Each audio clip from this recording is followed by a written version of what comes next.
सभी प्रभु प्रेमियों को जय श्री कृष्णा, जय श्री राधे।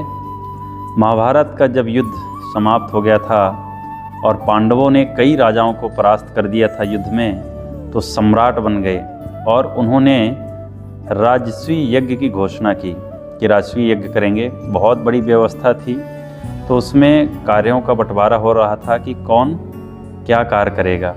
तो किसी को रसोई का, किसी को अतिथि सत्कार, कई तरह से जो कार्य थे बंटवारा हो चुका था।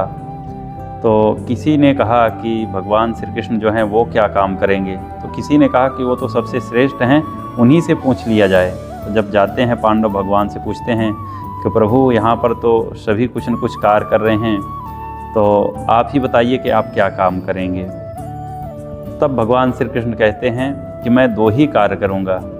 पहला कि जो यहाँ पर ऋषि मुनि और ब्राह्मण आएंगे मैं उनके चरण धोऊंगा, और दूसरा काम उनके खाने के बाद जो भी पत्तल और बर्तन हैं मैं उनको यहाँ से उठाऊंगा।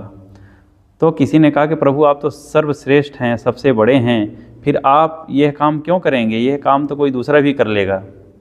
तब भगवान श्री कृष्ण ने कहा कि कोई काम छोटा या बड़ा नहीं होता है, सिर्फ सोच में फ़र्क होता है। काम आप ईमानदारी से जो भी करोगे वही श्रेष्ठ होता है, कोई काम बड़ा और छोटा नहीं होता है।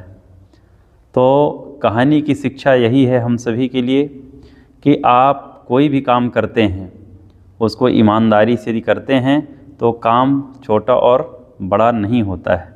बस आपकी सच्ची निष्ठा और लगन होनी चाहिए, वही सबसे बड़ी सेवा है। जय श्री कृष्णा, जय श्री राधे।